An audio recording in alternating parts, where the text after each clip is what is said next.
2019 was a year with a lot of strange movies. We had a lot of really original movies, we had remakes, we had finales, we had beginnings, and when you got movies, especially finales, they're gonna be disappointing. And that's what this list is. Today I'm gonna be counting down my top 10 most disappointing movies of 2019. This list is based on my opinion, so obviously you will not have the same list as me. Well, you might, that'd be weird. But these are the movies that I was really excited to go into, and then when I came out, they kind of just felt lackluster. Not all of these movies were actually disappointing to me, but they were more, I wanted them to be amazing, but they were just really good. Or I wanted them to be good, but they were terrible. They can be different things. It's kind of ranked on what I expected and then what I got. So if I really wanted this movie to be really good, and then the movie was absolutely horrible, it's going to be high on the list. Then if I thought a movie was going to be horrible, if I thought a movie was going to be okay, but it was really bad. If that makes any sense. Anyway, that's enough talking. Let's hop into the top 10 most disappointing movies of 2019. Coming in at number 10 is Avengers Endgame. I didn't dislike Endgame.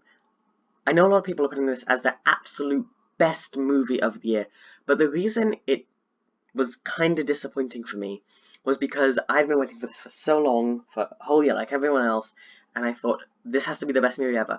And the first time I saw it, I thought it was amazing. I thought it was the greatest thing I've ever watched.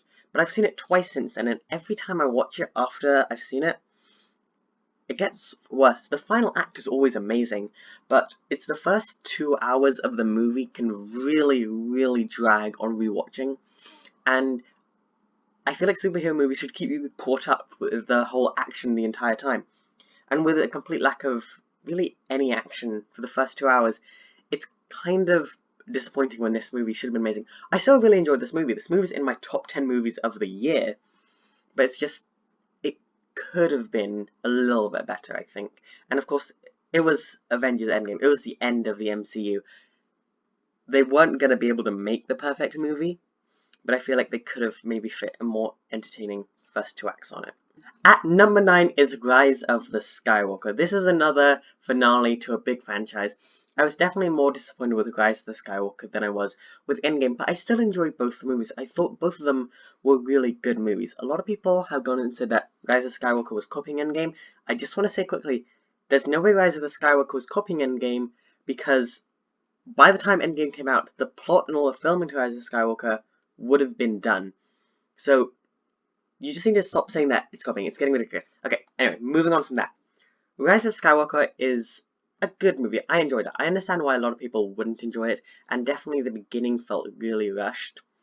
But I'm going to watch this movie a lot in the future, probably more than Endgame, to be honest. And I thought it was a good movie, but it could have been so much better. And that's really why I was disappointed by it. At number 8 is Always Be My Maybe. This is a Netflix original rom-com that I'd heard some great things about. All the reviews that I'd read and watched for this movie were saying, this movie's so great, this is so heartwarming, there's a great celebrity cameo. The celebrity cameo, which I'm not going to spoil because that would ruin the whole movie, is pretty great. But this movie did not work for me. Everyone said it's going to be so good, and I like rom-coms, so I thought, okay, I'll enjoy this movie. I didn't really enjoy it. I only laughed once, and I was surprised when the movie actually did make me laugh that one time, because I thought, wait, shouldn't I have been laughing this whole movie, not just at this point, because it was really near the end. The movie's fine if you like rom-coms, but I didn't find it that entertaining at all, and I think it's probably the most overrated movie that I've heard of this year, and it did not deserve all the praise that it got. Coming in at number 7 is Fast and Furious presents Hobbs and Shaw. I was really excited for this movie, and I'm probably going to watch it a lot in the future. This is the first time I've watched a Fast and Furious movie, and I managed to follow the plot, so it's really good at, even if you're completely new to the franchise like me, you could still follow the plot and follow these characters, and it makes you want to watch the other movies, which I'm definitely going to be doing, hopefully in the new year. I was really looking forward to watching this movie because the trailers looked amazing, and kind of the first act promised something that the rest of the movie couldn't follow up on. There's one scene in a restaurant which everyone I was watching with was dying with laughter, and it's still funny and entertaining past then, but when you reach the final act, it kind of has the problem of the action dragged a little bit when you reach the end. There's, of course, a great scene you've seen in the trailers of The Rock holding a helicopter by a chain with one hand, which was amazing. And I know you're not meant to take these movies seriously at all, but it just felt like it was going a little bit far by the very end. I still think it's enjoyable, and I probably put it a bit too far down on this list. If I was redoing this list, I might put it at number 10.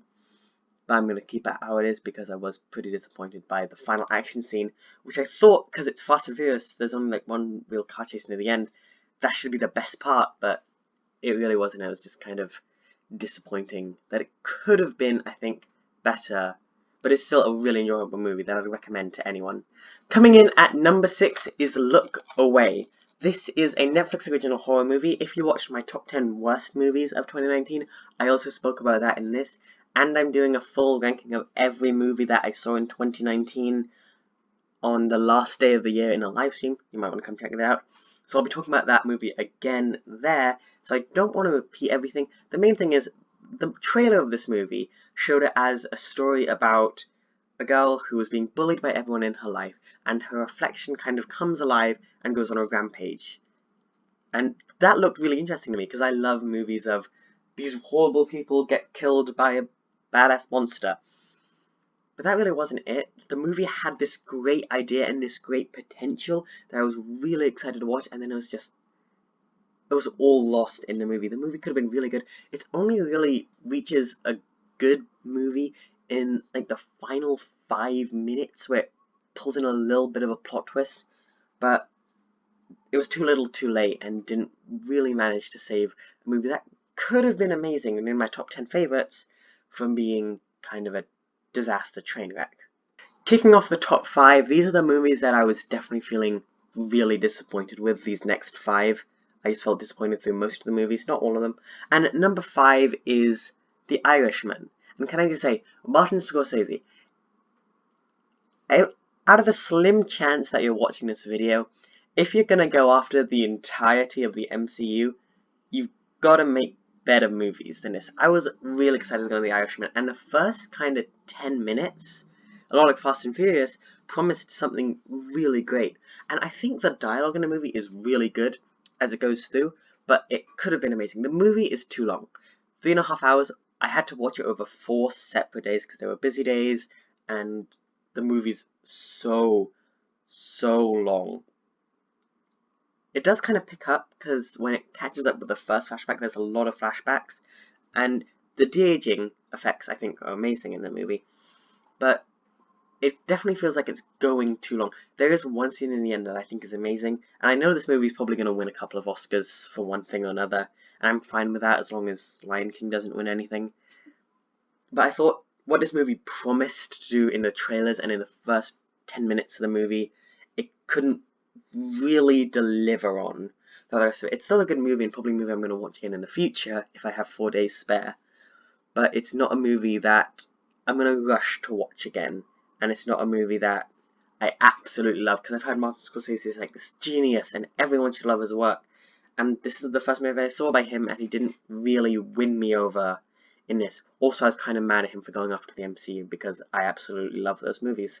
Coming in at number 4 is Missing Link. If you saw my worst of the year list that I uploaded yesterday, Missing Link was one of the 3 movies that I went to see with my grandma in like a 3-day movie binge. We saw one movie every day. Shazam was the last one.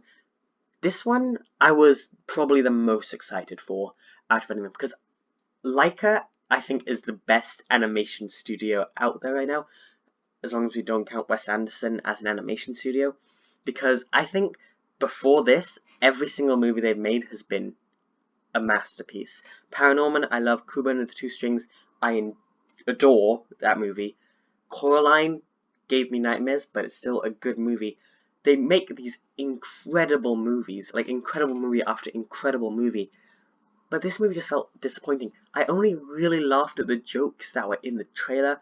The kind of magic of the other Laika movies that have come through wasn't in this movie. The characters didn't feel as explored and as thought through as other movies. If this movie won Best Animated Picture, I'd kind of be annoyed, because there are a few other animated movies I thought were better, but I'd be fine with it, because it's still a good movie that I could probably enjoy in the future, but the trailer promised, with the whole point of this list, the trailer promised something so much better than I actually got, and they put all the funny jokes in the movie, so I didn't laugh at any points in the film that weren't in the trailers. And because this movie didn't go for the strong emotions that other Laika movies have gone for in the past, it didn't work on kind of the main thing that Laika's best at, and it didn't feel like Laika was playing to their strengths at this point. It's still a great animation studio, and I'd recommend all of their movies, but I just thought this one was kind of a bit weak. Going into our top 3, getting the bronze medal for most disappointing movie of the year is The Highwaymen. This movie, like Look Away, I talked about in my top 10 worst of the movie of the year, and it's kind of the disappointment factor that made it the worst. If I'd gone into this movie with the right idea of what movie I was going to watch, I would have enjoyed this more. This movie is about the highwaymen who track down Bonnie and Clyde. But the trailers made it look like they were going to dramatize and have all these cool action sequences. But the movie is mostly just talking, action sequence, talking, and there's only like 1 or 2 actual action sequences in the film. There's one incredible monologue that Woody Harrelson delivers near the end that I thought was great. But the movie doesn't really have a proper 3-act system because it's kind of just being an exact retelling of what happened. And I thought if I had known what it was when I went into it, I probably would have enjoyed it more than what I expected, which did then make it more disappointing. So I'm not angry at what this film did, I'm just disappointed. I've been wanting to make that joke all video.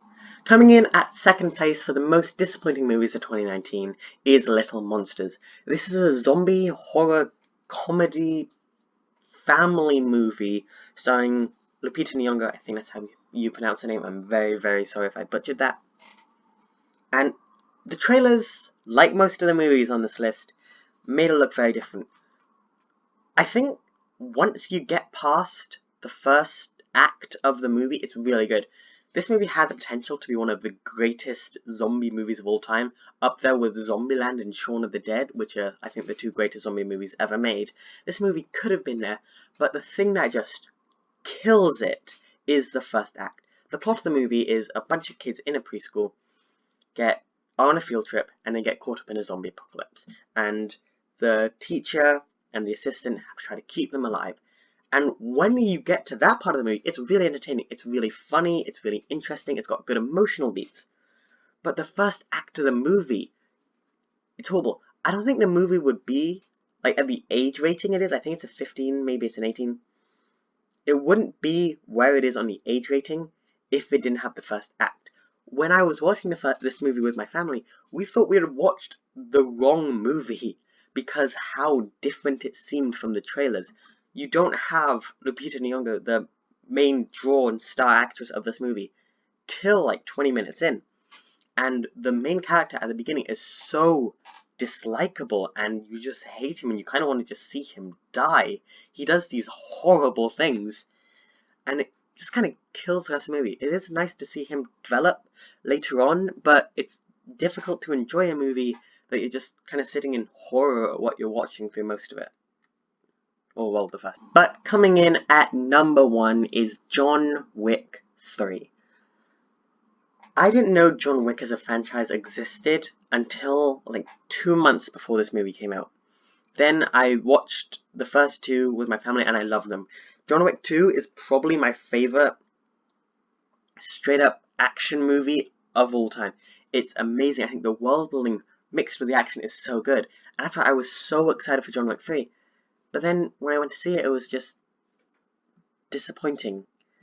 The characters, like, there's no real development for any of the characters. There's a smallest amount of development to the world building, but kind of like 80% of the movie is action sequences, which feel way too long. It's kind of in stark contrast to Endgame, as Endgame did not have enough action, but this had way too much action that it's just boring. By the time I reached the final act, I was completely switched off from the movie because it had been going on way too long and it just kept going and going and going and going. There was some nice moments, especially with the dogs, of course, which is why I love this franchise, but I'm kind of worried about John Wick 4 coming out next year. It's going to be one of my most anticipated movies, but if it follows the footsteps of John Wick 3, I'm going to be kind of disappointed. But anyway, those are my top 10 most disappointing movies of 2019. If you have any disappointing movies you want to talk about, or if you just want to argue with me, leave those in the comments down below. I'll try to reply to as many as possible. I'll reply to all of them because I'm not going to get too many. Anyway, I hope you'll have a great day. I will see you all in the next one. Also, we get to move on to the positive lists. Tomorrow I'll be posting the most surprising movies of 2019, and of course on the last day of the year, we'll get to see the best movies of 2019, and of course the live stream. Make sure you come into that. I'll try to schedule a time. But anyway, I hope you'll have a great day. I will see you all in the next video, and goodbye.